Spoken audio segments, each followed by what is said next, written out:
गरुणपाणे सारधारे सप्तमोत्सवः। आज इसमें पुत्र की महिमा का वर्णन है। दूसरे के द्वारा दिए गए पिंडदान आदि से प्रेतत्व से मुक्ति, इसके प्रतिपादन में राजा बभ्रो वाहन तथा प्रेत की कथा का वर्णन है। सोतवाच इति श्रुत्वा तु गरुडः कंपितो स्वत्थ पत्रवत् जनानां उपकारार्थं पुनः पप्रच्छ केशवम्। श्री सूत जी ने कहा कि ऐसा सुनकर पीपल के पत्तों की भांति कांपते हुए गरुड़ जी ने प्राणियों के उपकार के लिए पुनः भगवान विष्णु जी से पूछा। गरुड़ उवाच कृत्वा पापानि मनुजः प्रमादात् बुद्धितोऽपि वा न यान्ति यातनायाम्यः केनोपायेन कथ्यताम् संसारार्णव मग्नानां नराणां दीनचेतसां पापोपहत बुद्धीनां विषयोपहतात्मनाम् उद्धारार्थं वद स्वामिन् पुराणार्थं विनिश्चितम् उपायं येन मनुजाः सद्गतिं यान्ति माधव। श्री गरुड़ जी ने कहा कि हे स्वामिन, किस उपाय से मनुष्य प्रमादवश अथवा जानकर पाप कर्मों को करके भी यम की यातना को न प्राप्त हो, उसे कहिए। पाप करके न यातना मिले, न यातना मिले। हाँ, उसका क्या उपाय है? उसका उपाय सुनिए। हाँ, कहते कि संसार रूपी सागर में डूबे हुए दीन चित्त वाले, पाप से नष्ट बुद्धि वाले तथा विषयों के कारण दूषित आत्मा वाले मनुष्यों के उद्धार के लिए हे माधव, पुराणों में सुनिश्चित किए गए उपाय को बताइए, जिससे मनुष्य सद्गति को प्राप्त कर सके। श्री भगवान उवाच साधु पृष्ठं त्वयाताच मानुषाणां हिताय वै शृणुष्वावहितो भूत्वा सर्वं ते कथयाम्यहम्। दुर्गते कथिता पूर्वमपुत्राणां च पापिनां पुत्रिणां धार्मिकाणां तो न कदाचित् खगेश्वर पुत्रजन्म निरोधः स्यात् यदि केनापि कर्मणां तदा कश्चिदुपायेन पुत्रोत्पत्तिं प्रसादयेत्। हरिवंशकथां श्रुत्वा शतचण्डी विधानतः भक्त्या श्री शिवमाराध्य पुत्रमुत्पादयेत् सुधे। तब श्री भगवान जी बोले कि हे ताज, हे गरुण, मनुष्यों के हित की कामना से तुमने अच्छी बात पूछी है। सावधान होकर सुनो, मैं तुम्हें सब कुछ बतलाता हूँ। कहते कि खगेश्वर, मैंने इसके पहले पुत्र रहित और पापी मनुष्यों की यातना का वर्णन बताया है।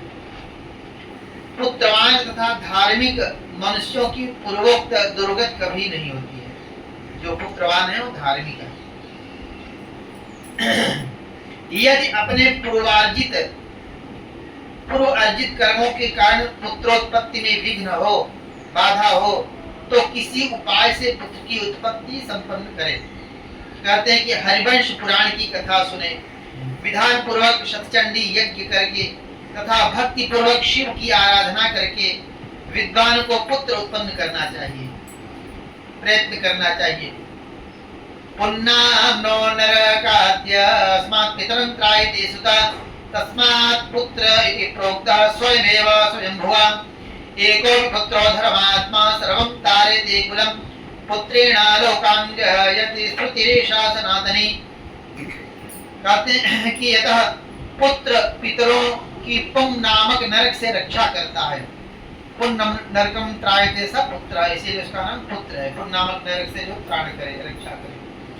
अतः स्वयं भगवान ब्रह्मा ने ही उसे पुत्र नाम से कहा है।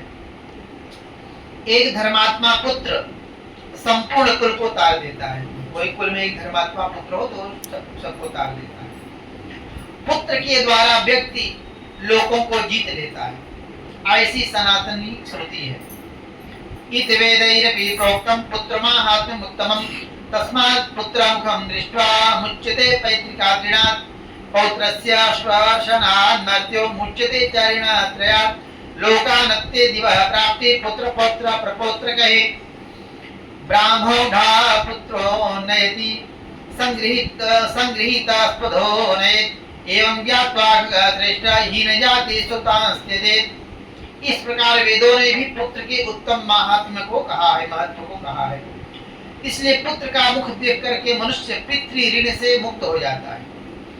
पौत्र का स्पर्श करके मनुष्य तीनों देव, ऋषि और पितृ ऋणों से मुक्त हो जाता है। इस प्रकार पुत्र, पौत्र और प्रपौत्र से यमलोकों का अतिक्रमण करके स्वर्ग आदि को प्राप्त करता है। ब्राह्म विवाह की विधि से ब्याही गई पत्नी से उत्पन्न औरस पुत्र ऊर्ध्व गति प्राप्त कराता है और संग्रहित पुत्र अधोगति की ओर ले जाता है। कौन पंडित जी? संग्रहित पुत्र दूसरे के द्वारा, जैसे ब्रह्म विवाह की विधि से जो है, जो विवाह होता है हाँ। मंडप में, जो मंडप में विवाह होता है ब्रह्म विवाह विधि हो। अच्छा, अच्छा। उसमें जो ब्राह्मण पुरुष और स्त्री ब्राह्मणी हो, हाँ। उससे जो उत्पन्न उतारता है। होता है। इंटरकास्ट जो होता है ना, वो नहीं होना चाहिए। हाँ, वो बता रहे सकती नहीं। अधोगति में। हाँ।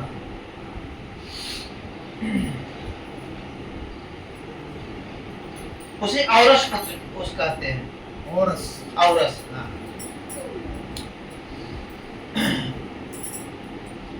कहते हैं संग्रहित पुत्र अधोगति की ओर ले जाता है।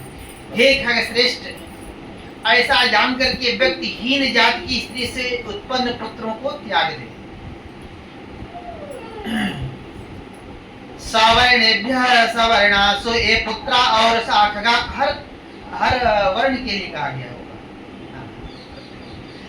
सवर्णेभ्यः सवर्णासु, ये पुत्रा और साखगा ताएव श्राद्ध दानेन पितॄणां स्वर्ग हेतवः श्राद्धेन पुत्र दत्तेन स्वर्याः तीति मुच्यते प्रेतोऽपि प्रदत्तेन गतः स्वर्ग मथो तृणो अत्रैवोदाहरिष्येह मितिहासं पुरातनम् अर्धदैहिक दानस्य परं माहात्म्य सूचकम्।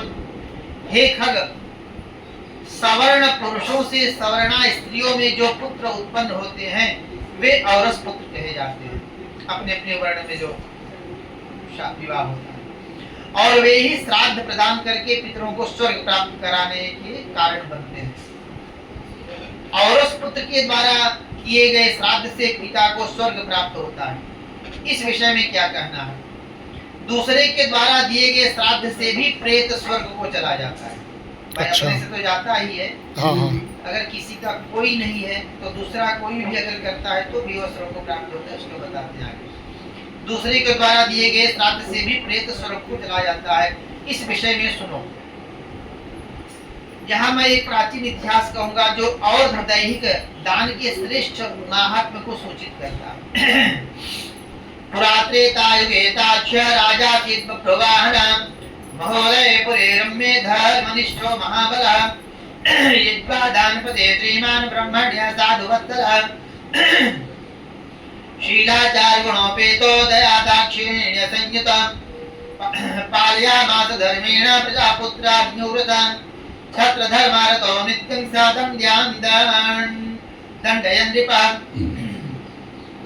कहते हैं कि हे ताक्ष, पूर्व काल में त्रेता युग में महोदय नाम के रमणीय नगर में महाबलशाली और धर्मपरायण बभ्रुवाहन नामक एक राजा रहता था। वह यज्ञ अनुष्ठान, धर्मपरायण, दानियों में श्रेष्ठ, लक्ष्मी से संपन्न, ब्राह्मण भक्त तथा साधु पुरुषों के प्रति अनुराग रखने वाला, प्रीति रखने वाला, शील एवं आचार आदि गुणों से युक्त, स्वजनों के प्रति अपनत्व और इतर जनों के प्रति दया के भाव से संपन्न था। छात्र धर्म परायण वह राजा बभ्रुवाहन औरस पुत्र की भांति धर्म पूर्वक अपनी प्रजा का पालन करता था और दंड देने योग्य अपराधियों को दंड देता था। सकदाचिन् महाबाहो ससंज्ञो मृगयांगतः वनं विवेह गहनं नाना वृक्ष समन्वितम्।